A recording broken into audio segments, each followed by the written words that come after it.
My department, as outlined in the strategy statement, provides assistance to the Taoiseach and the Government, including the independent members of Government, through the Government Secretariat, the Parliamentary Liaison Unit, the Programme for Government Office and the Cabinet Committee structure, to ensure government business is managed to the highest standards. The Chief Strategist for the Independent Alliance and the Political Coordinator for the Independent Ministers in Government are also based in my department. The Government Press Secretary acts as a spokesperson for the Taoiseach, and the Government is assisted by the Press Office, or rather he is assisted in his office in his role of coordinating media relations for all government departments. The Deputy Press Secretary, who is also based in my department, is tasked with coordinating communications for all independents of government.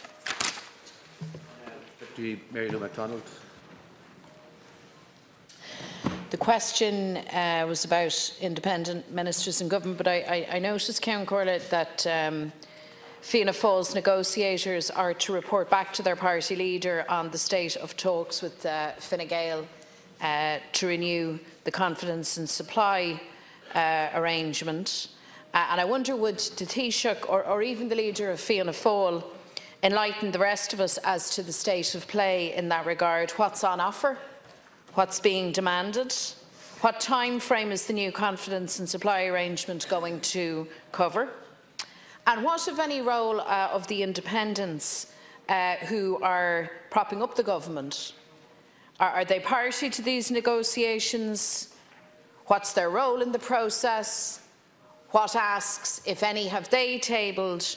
Or are they, like the rest of us, in the dark about all of this? I just recall, Ceann Comhairle, that it's now 2 months, I think, or thereabouts, since the budget.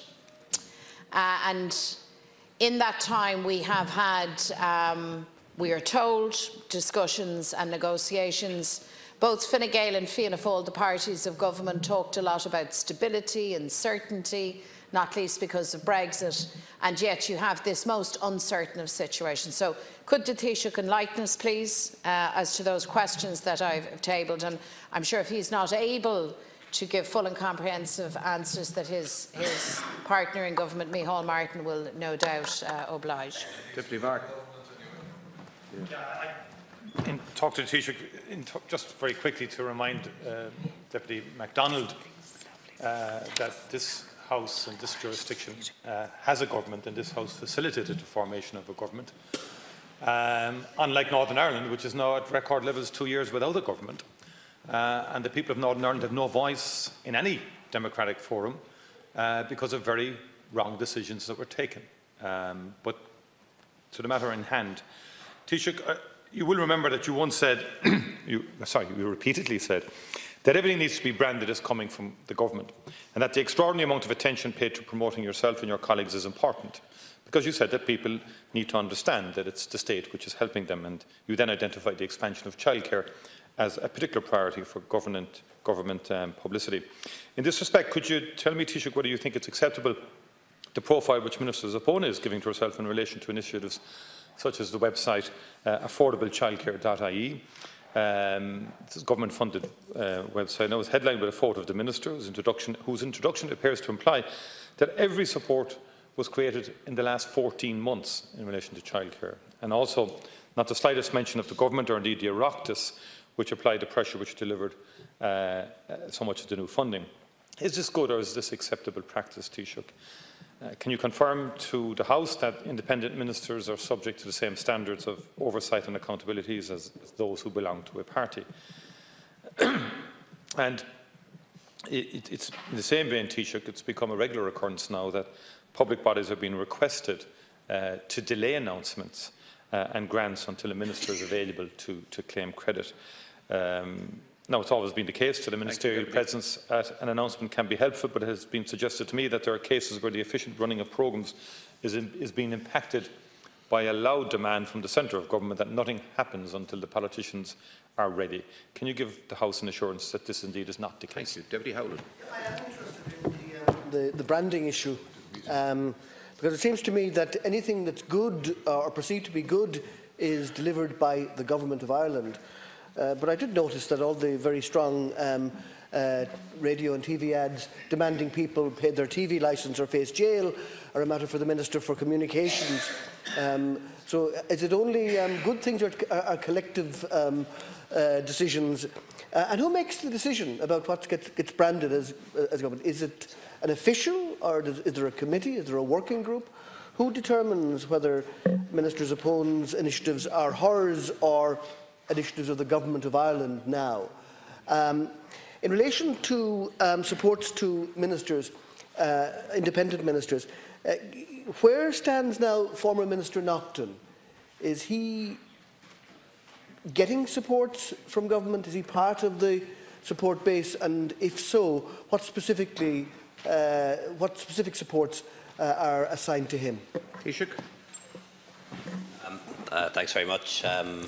Just on the constant supply talks, the competence and supply talks on the review and renewal of that agreement are currently ongoing between Fianna Fáil and Fine Gael, and the House and the public will know the outcome that I've put forward, which is that we should not have an election until the summer of 2020, should agree a date for an election in the summer of 2020. And I'd be very keen to get down to talking about the nitty-gritty and detail of what can actually be achieved for the Irish public by government and by the Oireachtas between now and then on the economy, on tax and jobs, on health and housing, on education, infrastructure, everything that we care about, climate change as well, of course. The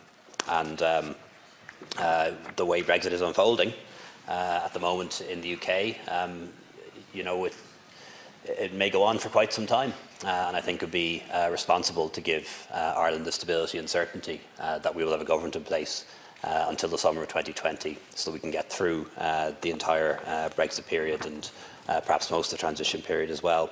The talks are going on longer than I would like, but I respect the fact that Fianna Fáil wants to do a detailed, in-depth review of what's happening in different government departments, and I respect their wish that be done, and that is being done. I think 8 or 9 departments now have been reviewed. But like I say, while the talks are going on for a long time, they're certainly not going on for as long as the DUP, Sinn Féin on and off talks. In fact, I think they're not talking at the moment. It's always better to be talking than not talking, in my view, when it comes to getting things done for our citizens. And I think, as Deputy Martin rightly said, Northern Ireland and the DUP and Sinn Féin now hold the international record for failing to agree to a government, for failing to form a coalition. And as a result of that, people in Northern Ireland, Irish and British citizens alike, have been left largely voiceless when it comes to Brexit. Unlike south of the border, the number of people on waiting lists for operations and procedures is spiralling.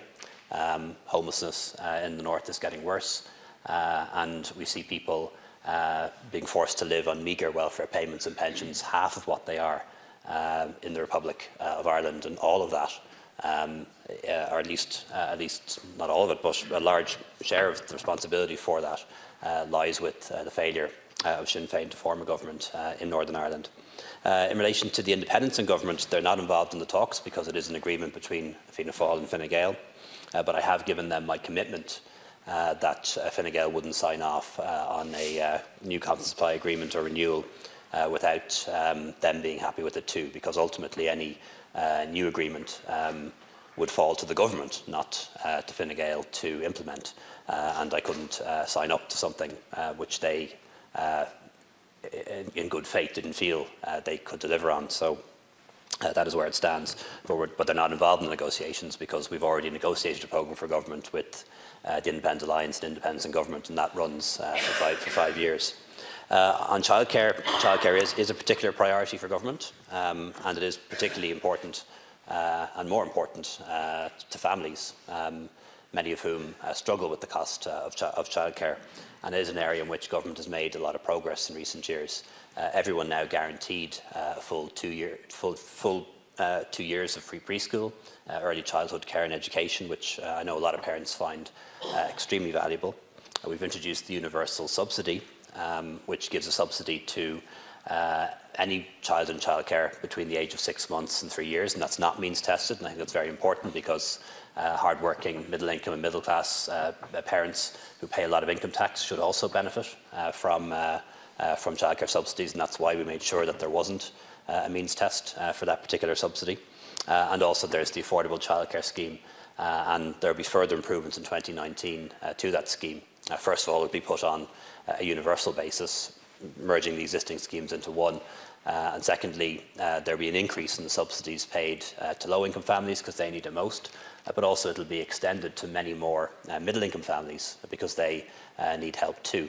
So we'll see next year middle-income families with combined incomes of about 100,000 receiving childcare subsidies, and I think that's only right and appropriate, given that they're the same parents who pay an awful lot of income tax, so they should get things back from the system as well. And I think it's absolutely appropriate that the public should be informed of all of this, and I'm glad that Minister Sapone is making sure that the public is informed of what's available to them in terms of childcare supports. But I don't regulate or control that in any way. She is the minister.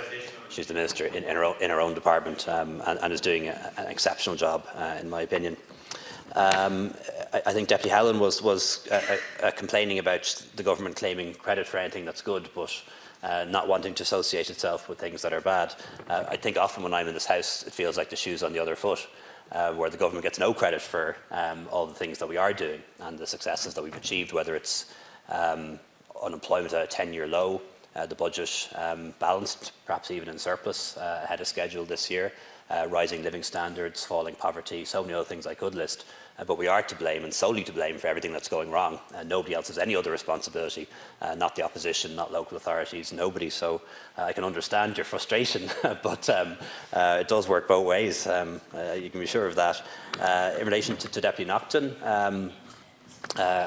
we don't have any agreement with Deputy Naughton at present, but as is the case with all independents, we do our best to assist them with queries that they may raise, particularly in relation to their own constituency. Question 2, please.